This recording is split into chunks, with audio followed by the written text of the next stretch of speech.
मध्ये स्थान मिळालेलं आहे।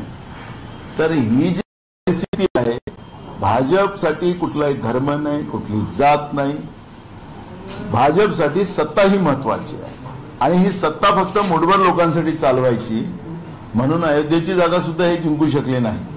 त्याच्यामुळे मला धर्म आणि जातीवर जायचं नाही। काँग्रेसने या धर्म आणि जातीचं राजकारण केलेलं नाही आणि करणार नाही। ज्या जनतेला, ज्या लोकांना काँग्रेसचा बद्दलचा विश्वास आहे, ती जनता पाठीशी उभी झालेली आहे, हे आपण पाहिलेलं आहे।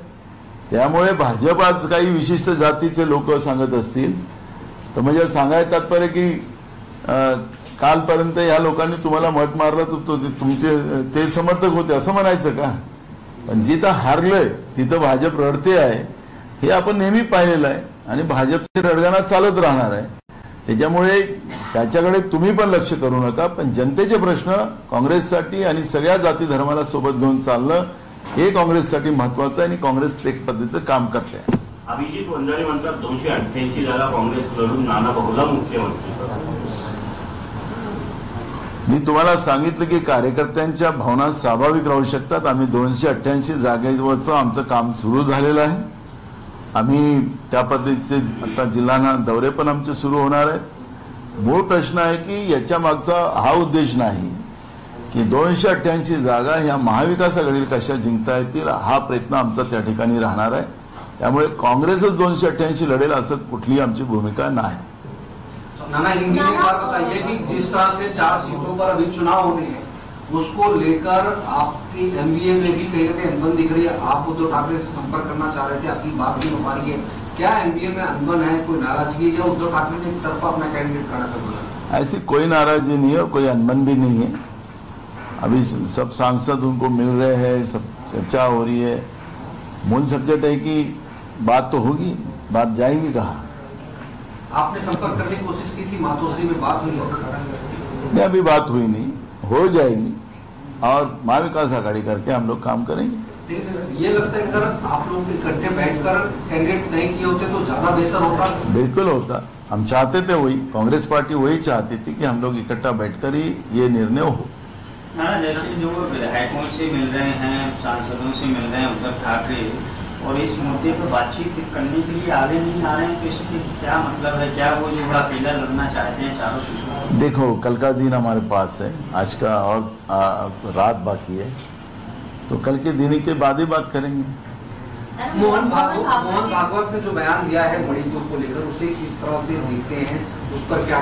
उसने एक और टिप्पणी भी की है कि जिसके पास ताकत हो उसको शालीनता भी अपने पास रखनी चाहिए, उस पर भी क्या कहेंगे आप? देखो, केंद्र के नरेंद्र मोदी के सरकार को मणिपुर से लेके और जो बहुमत के आधार पर जिस तरह से घमंड किया गया उसके बारे में मोहन भागवत जी ने टिप्पणी की है।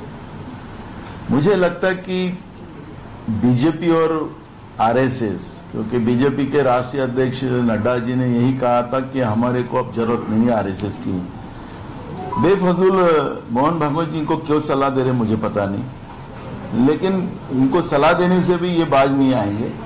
इनको जिस तरह से मणिपुर में महिलाओं का अपमान करना ये इनका दायित्व रहा है, वो तो पूरे देश ने, दुनिया ने देखा है।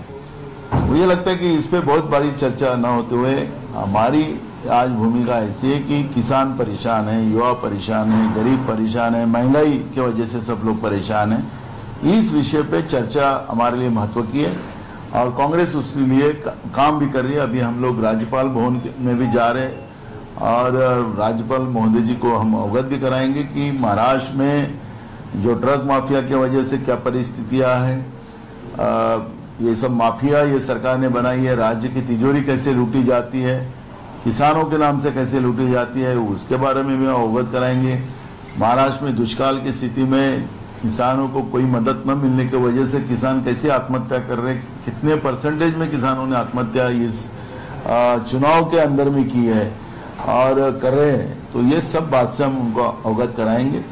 और ऐसी जो महाराष्ट्र की संवैधानिक सरकार जो बनी हुई है, इस सरकार को ही बर्खास्त करना चाहिए, ये मांग आज कांग्रेस पार्टी माननीय राज्यपाल महोदय जी के करेंगे। गटांचे आमदार आलेले होते, त्यांची मागणी आहे की जवळपास शरद पवारांचा 85वा वाढदिवस आहे, 85 वाढदिवसात 85 आमदार आपण त्यांना द्यायचे आहेत, असा त्यांचा निर्धार आहे. याचा अर्थ महाविकास आघाडीमध्ये ते 150पेक्षा जास्त जागा लढतील, म्हणजे काँग्रेस पक्ष 150पेक्षा कमी जागा लढणारा हाही या ठिकाणी पाहणे.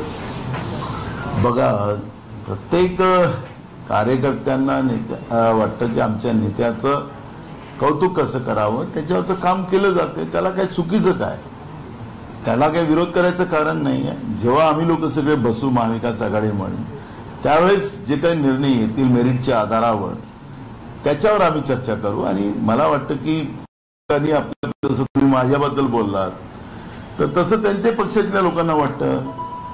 तर त्याच्यामुळे तो काही विभाजनाचा मार्ग नाही, तो